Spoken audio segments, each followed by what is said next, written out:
Well, today I'm with my friend Yoran. He's the CEO and co-founder of Command Zero. He previously co-founded ThreatGrid, which was successfully acquired by Cisco.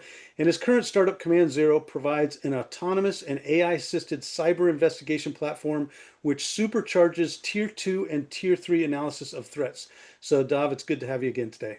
Yeah, it's great to see you, Walter. Looking forward to the conversation. Awesome. Well, let's get into the problem that you're solving. I've heard you talk a lot about the scarcity of tier two and tier three analysts and the knowledge that's trapped in their head, and also the amount of threats that are going on out there today from the bad guys. So let's talk about the number one pain point that's out there that you guys are addressing with Command Zero. Yeah, it's really helping modernize the Security Operations Center with the advent of increased number of attacks, the frequency, and the maliciousness of these attacks, and the complexity of the current environment. Enabling analysts of varying degrees of experience to conduct investigation from alert triage all the way to escalation to remediation. And so we're helping all of these folks up their game to do the best they can. Got it. And so the problem that I've seen is manual investigation of threats is not scalable. It takes too long, and the threats are coming in too fast and too sophisticated. And so what you've done is create a system that really puts more power into more of the security staff on the team, right? So you're taking your expert knowledge of the security analysts that are on your team. You've curated some knowledge and some prompts to help people at any level solve these challenges that previously could only be charged or solved by really senior analysts. Is that correct? Yeah, that's exactly right. We've taken investigative questions. At the root of every investigation is a question as the basic building block, right? You want to ask the right question to the right data source. Mhm. And so we've enabled an ecosystem to encourage and automate and autonomize these questions that are asked upon these data sources in your environments. And so that it helps teach more junior folks and kind of how and where to conduct and how to materialize those and then sort of provide better answers in a more consistent way. Mhm. And we offload the burden of some of the more senior analysts without the drudgery and the administrative pains that they're feeling now by leveraging both the knowledge base, our security fabric, our agents, and the agentic approach that we take. So it's a combination of several things that we help the teams drive forward on. Cool.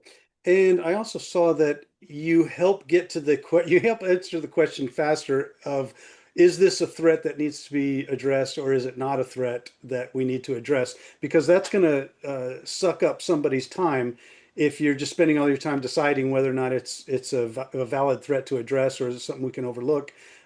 So how do you help that speed up that process in general?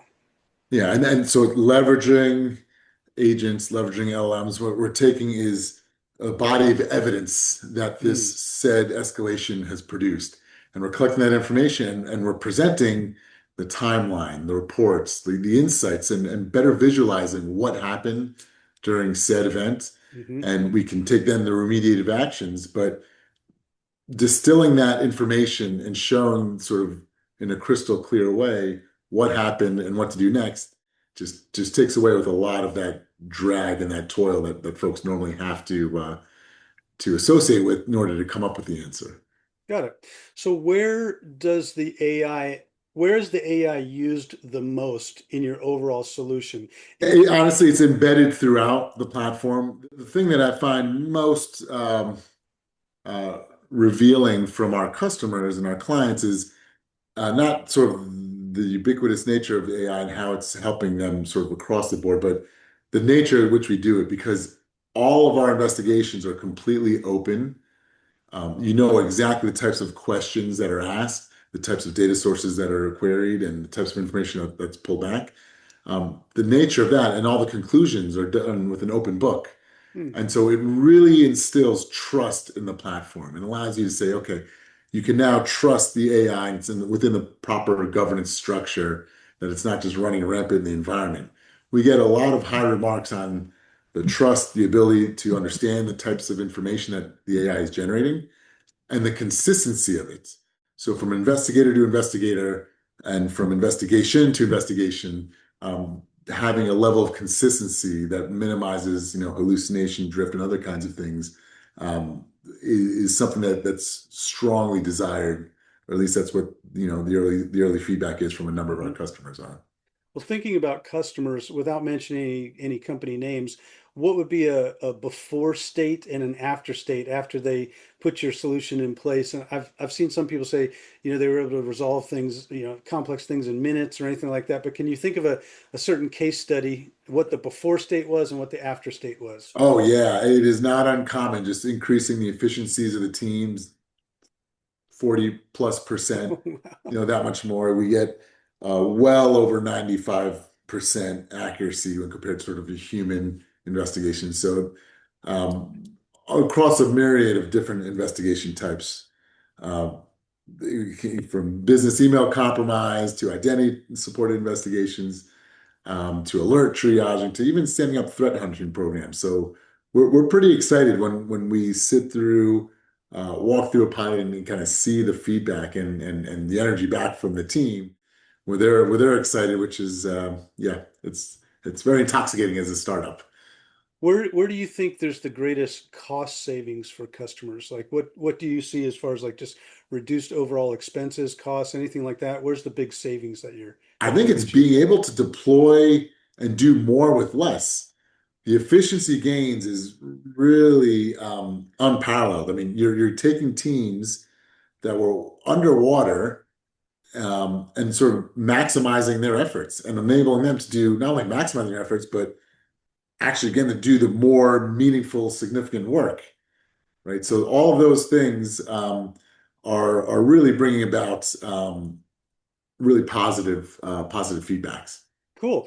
What about like speeding up the onboarding process of, let's say, junior analysts or even analysts that just, whether they're junior, senior, or whatnot, coming into a company and helping them get up to speed on the environment? How does it help with that? Oh, wow, that's a great point. We get a ton of feedback from the teams, right? An analyst takes often 6 months to get onboarded and to get them understanding the context, the environment. That's compressed down to weeks, right? And even less. The Hmm. platform fires up, it allows and guides them through investigations or reviewing things that happen in real time. And I don't mind keeping it if it Okay, works. we'll keep some of that.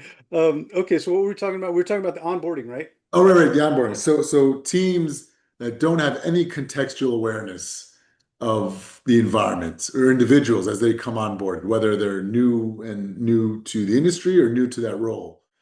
We have a number of elements, identities and really business context that our platform feeds and that gets fed into our platform. And so that just is a sea change in how their ability to onboard and be productive in a matter of weeks rather than the industry norm of 6 months, 9 months Yeah, even, but from some larger enterprises. cool. What would you say is the ideal customer profile for you? Um, we would say in the scenario around about 3 billion in revenue, larger. They have to have enough of a team to understand the kind of content we create and work with them. So Mhm. they have a SOC, they have in-house SOC. Many of our customers only have tier two or tier three or escalations, and they outsource tier one to MSSPs and MDRs. Perfectly normal. And obviously, we scale all the way up to Fortune. We have a number of Fortune-sized clients in the environment. It's not a size matter; it's a maturity, right? At least a decent level of maturity for that cyber defense team. Got it. So it's not the size of the team or the size of the company as far as headcount. It's more the maturity of the security organization. That's right. That's right. Although it tends to be, at least, 3, 4 thousand employees tends to Okay. be um, the metric where they have a sizable team. But it depends, you're right, on the team itself. Got it. What's the best way if people want to learn more and engage with your company? Website, LinkedIn, email, any of the above. I mean, we're excited. We push out a lot of really interesting content on our blog through LinkedIn. We're out there speaking at different conferences and events. So we'll love to hear from you if you think it'd be a fit for your environment. Got it. Online. So if you go on your website, is there, request a demo or talk to a salesperson, or what does that look like? Yeah, we have exactly. There's request a demo. There's a number of video snippets so you can see the platform in action. They're just sort of quick snippets, so you got to get a flavor of what it is. But yeah, we walk through all conversations and very much the personal touch here on this side of the monitor. So we'd very much welcome that the audience. Yeah, cool. Well, Dom, this has really been great learning about Command Zero and your awesome solution, and I just look forward to watching the growth and watching the adoption of your product in the market. Yep, me too. I appreciate it, and thank you for inviting me on again. And looking forward to the next one. All right, good to talk to you, Dom. Take care.